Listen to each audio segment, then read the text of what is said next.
She was supposed to be dead.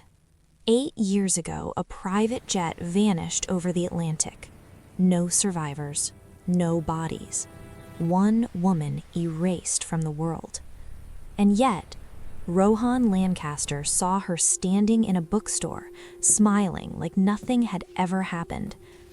The woman who once signed a contract to be his wife. The woman who disappeared carrying secrets worth billions. The woman whose death nearly destroyed him. She looked up. Their eyes met. And in that moment, Rohan realized something far worse than grief. She didn't recognize him. She stepped back, afraid, as if he were a stranger, as if he hadn't been the last man to kiss her before she vanished, as if someone had reached inside her mind and deleted him. Because the truth wasn't that she survived the crash.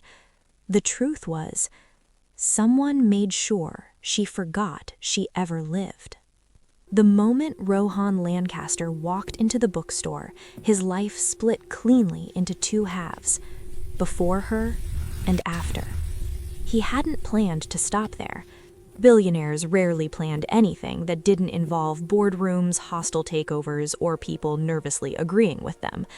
But his driver had taken a wrong turn, traffic was unbearable, and for once, Rohan decided to walk. That single careless decision ruined him. At the front of the bookstore, beneath warm yellow lights and a banner that read, "Claire West, signed copies today," stood a woman laughing softly as she handed a book back to a reader. Rohan stopped breathing. Not metaphorically, not emotionally, physically. Because the woman smiling behind that table had Elara Denton's face. Same eyes, same mouth, same faint crease between her brows when she concentrated, same posture when she tried to appear confident but wasn't entirely sure she deserved to be. Rohan's fingers curled slowly into fists. Elara was dead. 8 years ago, she boarded a private jet. 2 hours later, the plane vanished from radar. Wreckage washed up across the Atlantic. No survivors, no body. Elara Denton had been declared dead. And yet, there she was, alive, breathing, laughing. For a split second, Rohan wondered if grief had finally finished what stress had started. Maybe this was a hallucination. Maybe his mind, exhausted from years of unanswered questions, had finally snapped. Then she looked up. Her eyes met his, and in that moment, something shifted in her expression.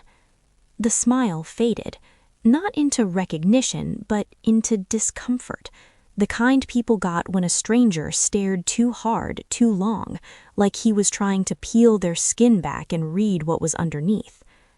Rohan took a step forward without realizing it. "Elara," he whispered. The sound of her name left his mouth like a confession. The woman flinched. Her pen slipped from her fingers and clattered against the table, loud in the sudden quiet. A few readers turned.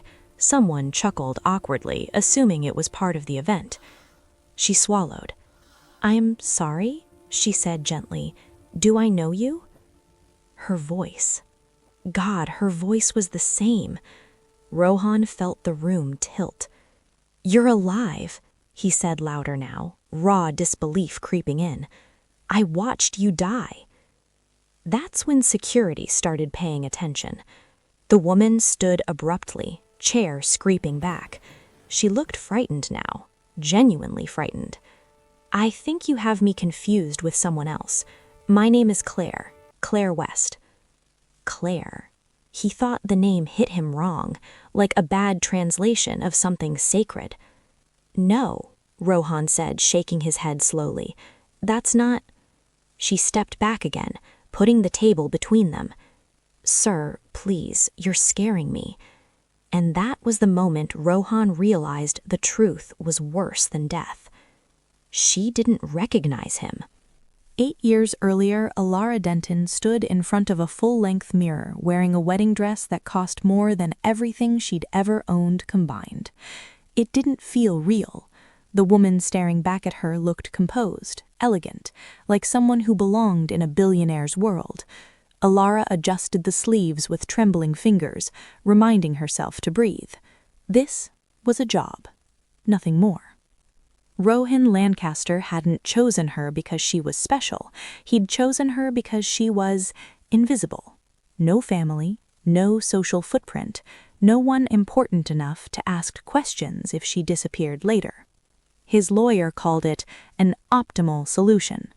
Rohan needed a wife to secure a government technology contract worth billions, a public image of stability, domestic normalcy, a man who could be trusted.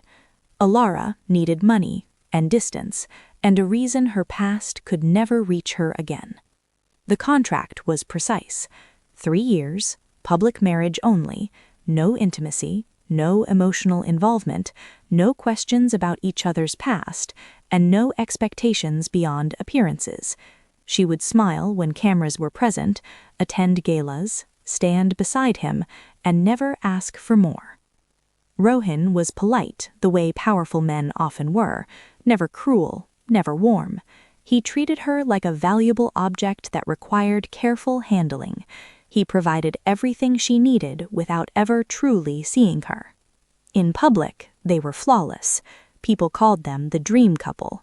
In private, they were strangers, sharing silence. Alara learned quickly how to exist quietly in his world. She learned his routines, his preferences, his moods. She learned when to speak and when not to. She learned that he worked late, slept little, and trusted almost no one. Sometimes, late at night, she would pass his office and see him alone under harsh white lights, tie loosened, eyes heavy. Those were the moments she almost forgot the contract. Almost. She fell in love slowly, quietly, in ways that never demanded anything from him, and that was her greatest mistake. When the 3 years ended, Rohan slid the divorce papers across the table with the same calm efficiency he used to close billion-dollar deals. He said, "The contract is complete." Alara nodded. She'd known this moment was coming. She said, "I'll sign." He exhaled, relieved. "Good. But I have conditions." That made him look up. She met his gaze steadily. "I want $30 million in cash." His eyebrow twitched. "You're already entitled to—" "I don't want property or shares, just the money." He studied her, suspicion flickering. "Why?" She said, "Because money doesn't remember me." That answer unsettled him more than he expected. She continued, "I want a one-way ticket out of the country. No return date, no tracking." Rohan leaned back. "You're thorough." She almost smiled, almost. "And one more thing," she added. He sighed. "Of course. I want you to drive me to the airport." That annoyed him, but regardless, he agreed. Then she hesitated. "There's something else." He looked at his watch. "Alara, I want a kiss." That finally caught him off guard. "A real one," she said. "Not for cameras. Just once." Rohan stared at her as if she'd spoken another language. This wasn't in the contract. But after a long moment, he stood. "Fine," he said coolly, "if that's what it takes to end this." He leaned in. The kiss was brief, but something in it lingered longer than logic allowed, and as Alara stepped back, she knew with devastating certainty that this would be the last thing she ever remembered clearly. 2 hours after the plane took off, it vanished. Radar lost contact. Emergency signals failed. Wreckage appeared days later. Alara Denton was declared dead. Rohan listened to the voicemail investigators recovered, Ilara's voice screaming over tearing metal, and something inside him broke in a way that never healed. Then they told him something impossible. She was never on the plane. Flight logs altered, security footage corrupted, her boarding record missing. The crash was real, but Ilara wasn't there. Grief curdled into obsession. 8 years passed, and then he saw her again. Back in the bookstore, Claire West's hands trembled as she clutched the edge of the table. She didn't know who the man was. She didn't know why her heart was racing. She didn't know why his voice felt like it was peeling something open inside her. All she knew was fear. Security stepped between them. Rohan didn't resist. He didn't shout. He simply stared at her like a man who had found something he lost and realized it no longer belonged to him. As Claire was escorted away, she felt it, a strange pull, a whisper at the back of her mind, run. And she did. She didn't know that this reunion had awakened forces that had been waiting 8 years for her to resurface. She didn't know someone else was watching, and she didn't know that her life, both of them, had just begun unraveling all over again. Claire West didn't stop walking until she reached her car. Then she sat there, hands gripping the steering wheel, heart hammering like it was trying to escape her chest. Her reflection stared back from the windshield, wide eyes, pale face, breath shallow. She had done book signings before, awkward fans, over-enthusiastic readers, even the occasional person who clearly came for the free cookies and not the literature. But never that. That man hadn't looked at her like a fan. He had looked at her like a man who had lost something precious and just found its ghost. She told herself to breathe, counted automatically under her breath. 1, 2, 3. She froze.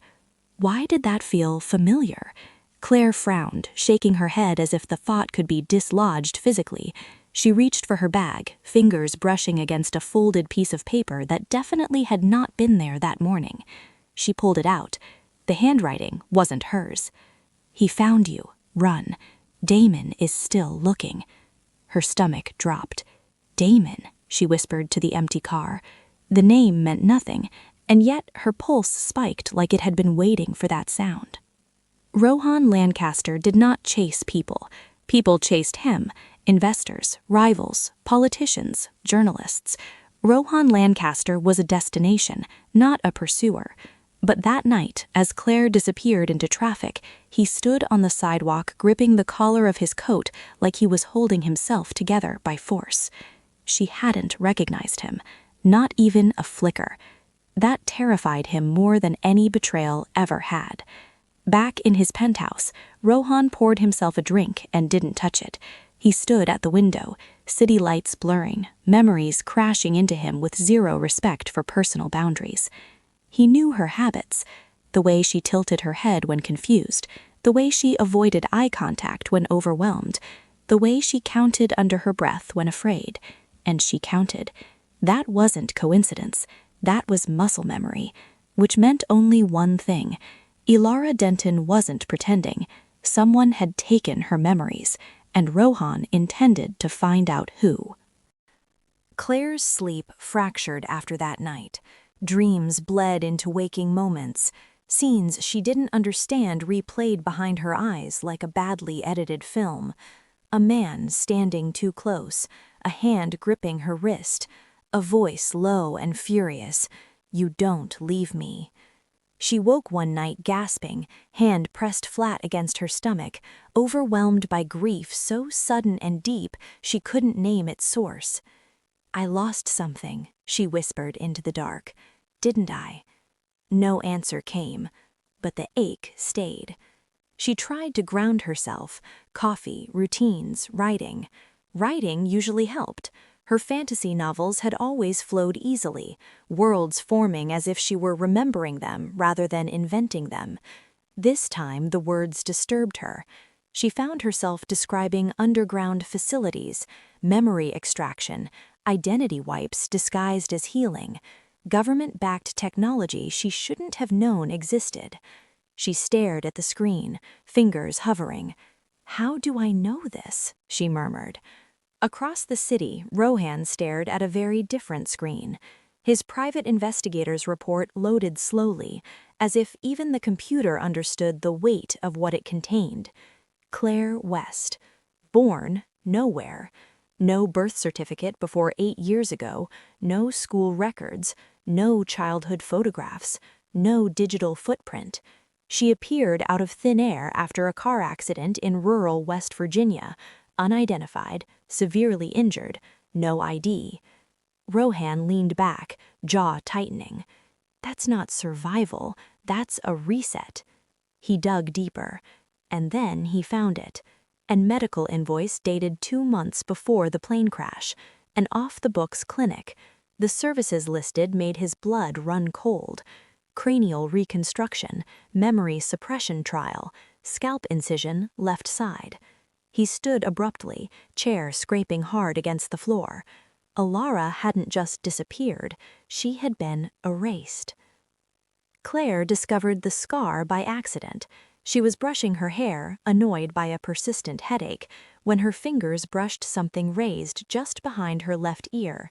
She paused, pulled her hair aside. The scar was thin, clean, surgical, not the jagged kind you got from a crash. Her reflection stared back, unfamiliar.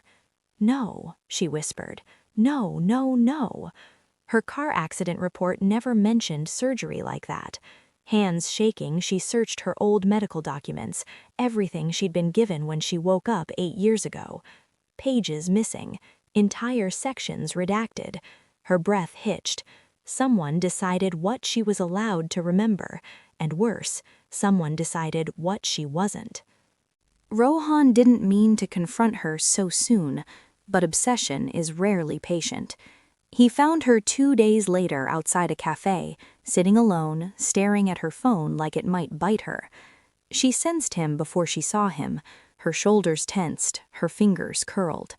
He stopped a safe distance away. "I won't touch you," he said quietly.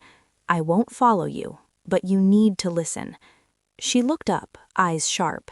"You need to stop." "I know about the surgery." That stopped her cold.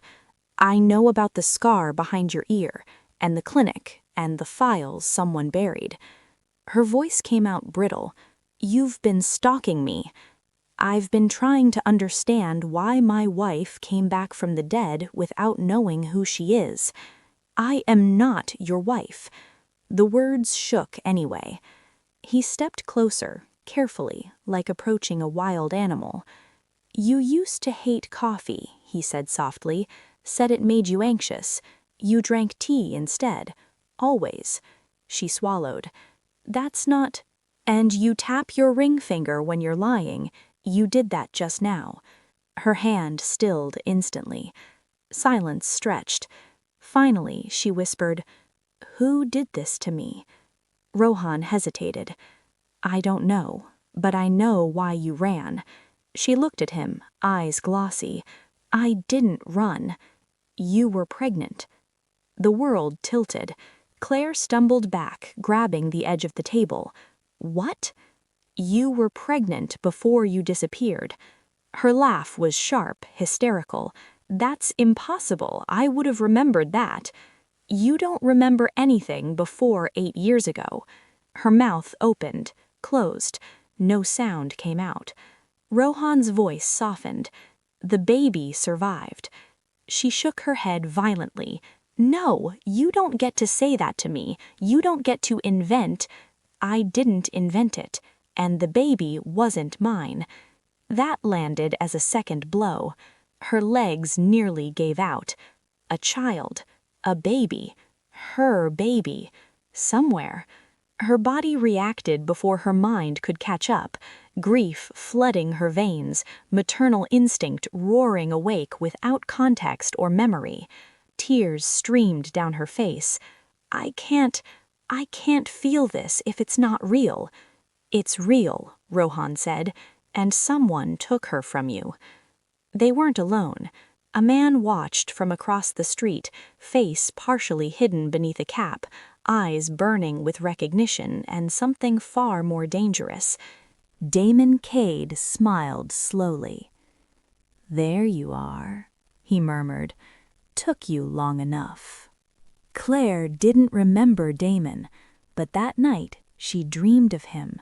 She dreamed of a man who loved like possession and punished like entitlement, a man who smiled when she cried and tightened his grip when she tried to pull away. She woke screaming. Her phone buzzed. Unknown number. One message. You were never good at hiding. Her blood ran cold. She showed Rohan the message the next morning, hands shaking. "That's him," he said instantly. "Who?" "Your ex." "I don't remember having an ex." "He remembers you," Rohan said grimly, "and he doesn't forgive easily." Claire laughed weakly through her fear. "Great. Amnesia, a secret child, and now a stalker. Anything else I should know?" Rohan hesitated. "There's one more thing." Her heart sank. "The plane crash," he said. "It wasn't an accident." She stared at him. "It wasn't meant for you," he continued. "It was meant for me." Her breath caught. "Someone swapped the flight plan. They thought you were on board. When you weren't, they assumed you were dead anyway." She whispered, "So they let me live." "Yes," Rohan said, "because they thought you were harmless." A sharp pain exploded behind her eyes. Images slammed into her consciousness. Blood on a steering wheel, hands forcing her down, a voice saying, "She knows too much." She screamed, and then silence. When she opened her eyes, she was on the floor, Rohan kneeling beside her, calling her name like it mattered more than anything else. She grabbed his sleeve, eyes wild. "I remember something," she gasped. "What?" Her voice shook.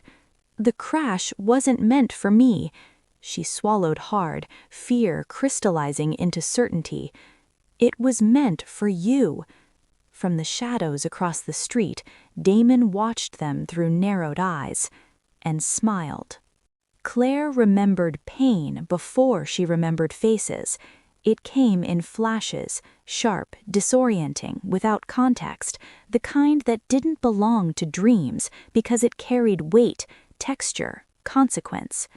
She remembered being held down, not violently at first, not screaming, just pressure, calm voices pretending to be gentle. "This is for your own good." She remembered the smell of antiseptic, and then nothing. When she woke on Rohan's couch hours later, the city outside the window glowed in muted gold. Her head throbbed like it had been split open and stitched back together, which, judging by the scar, wasn't entirely inaccurate. Rohan sat nearby, silent, watching her like she might disappear again if he blinked too long. "You're staring," she muttered. Relief flickered across his face. "You're alive." She gave him a weak look. "Low bar, but I'll take it." Despite herself, he almost smiled. Almost. She sat up slowly. "I saw things." "I know." "No," she said, "you don't." Her hands trembled. "They didn't erase me because I was convenient. They erased me because I knew something." Rohan nodded once. "That's what I've been afraid of." Claire swallowed. "I helped design it." Silence slammed into the room. "You were part of the project," she continued. "Not officially. I wasn't on paper, but I was there. In meetings, late nights, prototypes." "What project?" asked Rohan carefully. She laughed weakly. "The one that lets you take a person apart and put them back together with whatever pieces you like." His jaw tightened. "Memory architecture." "Yes," she said. "We called it Continuum. Publicly, it was framed as trauma therapy, PTSD treatment, rehabilitation. And privately? A weapon," she said. "A way to rewrite witnesses, whistleblowers, anyone inconvenient." Rohan exhaled slowly. "I knew the government was funding something," he said. "I didn't know it was that." You pulled out, Claire said. You shut it down. I shut it down. She nodded. That's when Damon panicked. The name sat between them like a loaded gun. He wasn't just my ex, she quietly said. He was the project lead. Rohan stiffened. He didn't love me. He owned me, or at least he thought he did. When I tried to leave, when I told him I was pregnant, he said I was compromising the work. Rohan's voice went cold. So he decided to compromise you. Yes. The rooms suddenly felt too small. They wiped me because they thought erasing me was safer, less attention, cleaner. And the baby? Her throat tightened. Insurance.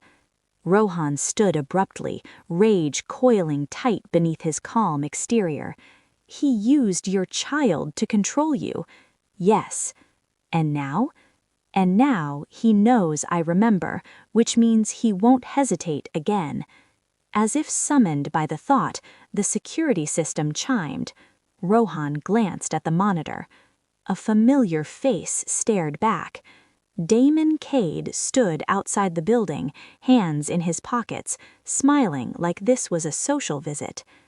Well, Claire said hoarsely, that didn't take long. Damon didn't force his way in. He didn't have to. He sat in the penthouse lounge like he belonged there, crossing his legs with casual entitlement. He looked older than Claire remembered in her fragments, lines at the corners of his eyes, patience sharpened into something dangerous. "Claire," he said warmly, "you look unfinished." Rohan stood between them. "You have 10 seconds to leave." Damon glanced at him. Still territorial, that never changed. Claire's nails dug into her palms. "You took my memories," she said. Damon smiled. "Correction, I preserved you." "You erased me." "I saved you," he countered. "You were unraveling, hormonal, emotional." She laughed bitterly. "I was pregnant." "Yes," he said smoothly. "Inconvenient." Rohan took a step forward. "Careful," Damon said lightly. "You kill me and every failsafe I built activates, every file leaks, every government suit points at you." Claire's breath hitched. "You're threatening him?" "I'm educating him," Damon replied. "You, on the other hand, I came to retrieve." Rohan's voice was lethal. "She's not going anywhere." Damon's eyes flicked to Claire. "You always did have a type. Powerful men, poor judgment." Claire straightened. "You don't own me. You never did." He tilted his head. "Then where's your daughter?" The question sliced through her.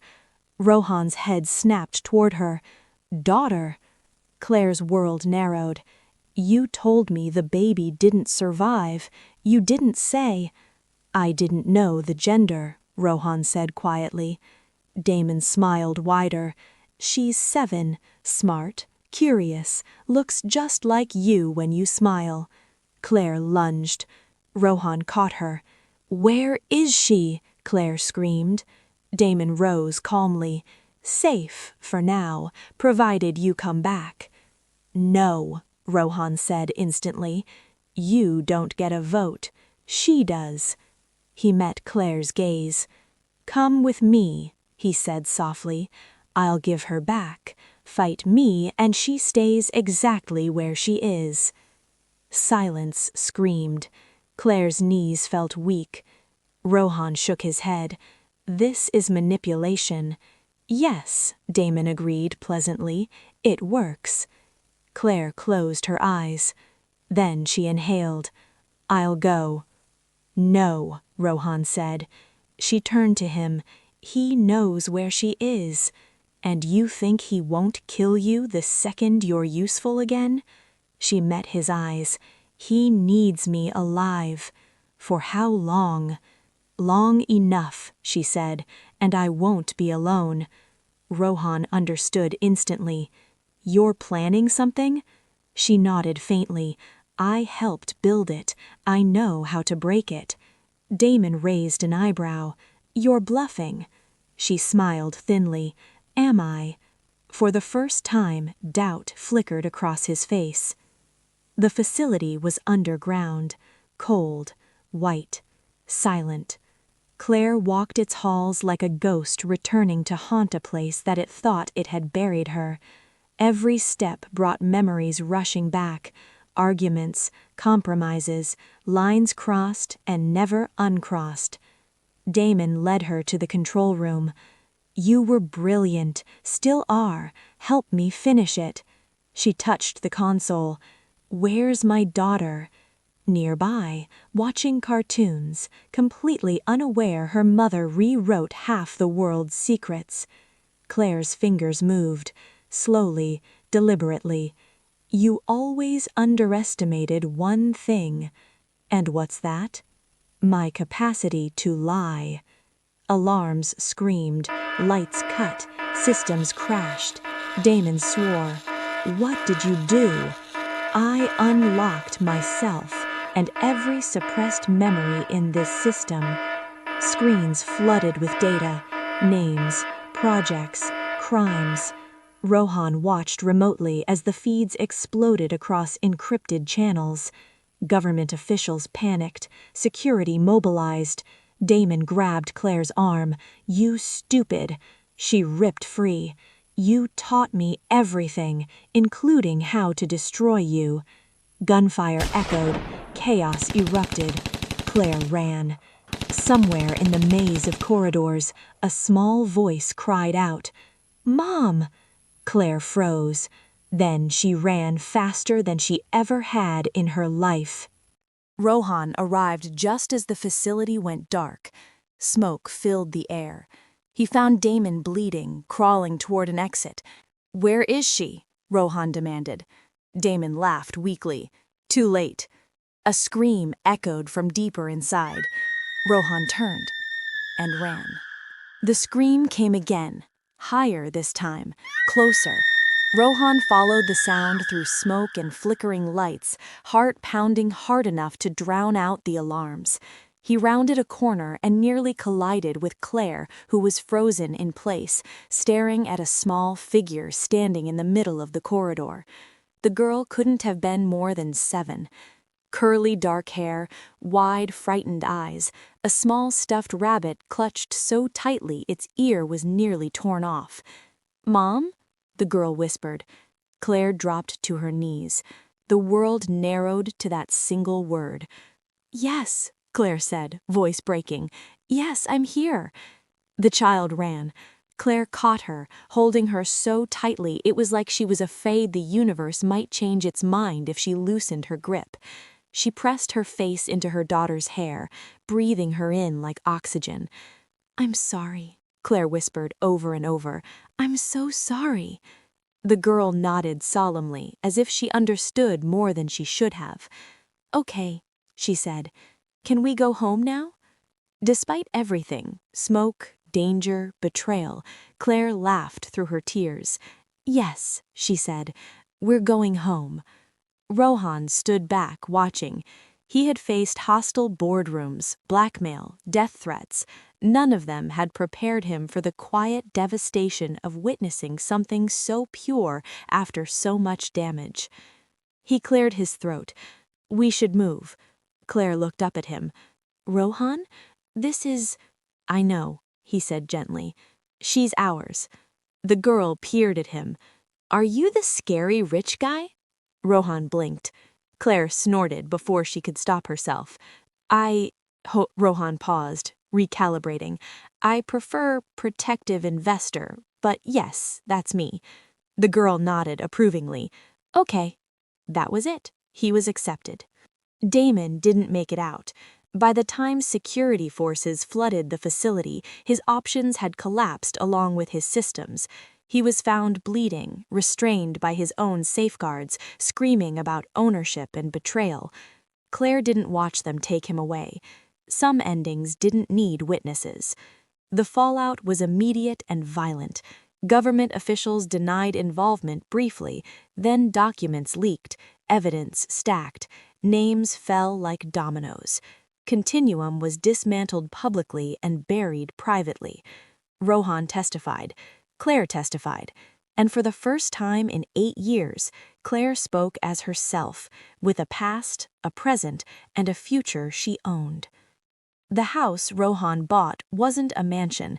It surprised everyone. It had a garden, a swing set, a kitchen that smelled like cinnamon, and occasional disasters. Claire moved in slowly, cautiously, like someone testing solid ground after years of freefall.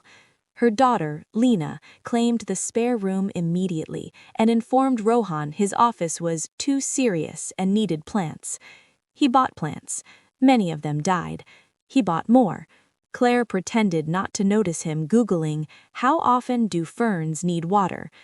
Healing wasn't linear. Some days Claire woke up disoriented, memories colliding. Other days she felt anchored, solid. She learned to live with the gaps, not as failures, but as spaces where new moments could grow. Rohan never rushed her. He learned the art of patience the hard way. One night, after Lena had fallen asleep on the couch between them, Claire spoke softly. "You never asked me to stay." Rohan looked at her. "You stayed." "That's not the same." He considered this. "I didn't want you to feel trapped again." She smiled faintly. "You could have asked." He hesitated. "I didn't think I deserved to." Silence settled between them. Then she reached for his hand. "I'm not the woman you married, and I don't know if I ever will be. I'm not the man you left. That seems fair." She squeezed his hand. "We're terrible at normal relationships." He exhaled. "Truly impressive." She laughed. And for the first time, the laughter didn't hurt. Rohan learned how to be present. He learned bedtime stories, school drop-offs, and the subtle terror of parent-teacher meetings. He learned that Lena hated broccoli but loved chess, and that she beat him within 3 weeks. Claire wrote again. Not fantasy, truth. Her book didn't name names. It didn't need to. It spoke about identity, memory, and the quiet violence of control disguised as care. It became a bestseller. At a signing months later, Claire looked up from her table and saw Rohan and Lena in the crowd. Lena waving enthusiastically, Rohan pretending not to. Claire smiled. Some stories didn't need rewriting. They needed reclaiming. The proposal was accidental. They were standing in the kitchen arguing about whether pancakes could be considered dinner. "They absolutely can," Claire insisted. "They are a breakfast food. So is cereal." "Cereal is morally ambiguous." She laughed. "You're impossible." He watched her for a long moment.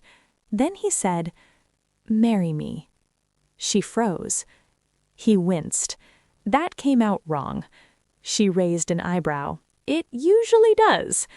"I mean," he took a breath, "not because we have history, or because it's convenient, or because we survived something terrible." She waited. "I want to choose you," he said, "every day, if you'll let me." Claire stared at him. Then she reached into a drawer, pulled out a ring he hadn't even noticed she'd been keeping. "I was wondering how long it would take you," she said. He laughed, stunned. Lena appeared in the doorway. "Are you getting married again?" "Yes," Claire said. "Cool. Can I wear a cape?" Rohan nodded solemnly. "Absolutely." The wedding was small. No cameras, no contracts. Just vows written by hand and spoken with steady voices that knew exactly what they were risking. When Rohan kissed Claire this time, it wasn't a transaction. It was a promise. Years later, Claire sometimes still found notes in her writing she didn't remember writing. But now they made her smile. Because they weren't warnings anymore. They were reminders. She stood one evening in the garden watching Rohan help Lena with her homework, badly, and felt something settle deep in her chest. She hadn't been erased. She had survived. And this time, no one would decide her story but her. The past had tried to own her. The present chose her. And the future? The future was finally hers to write.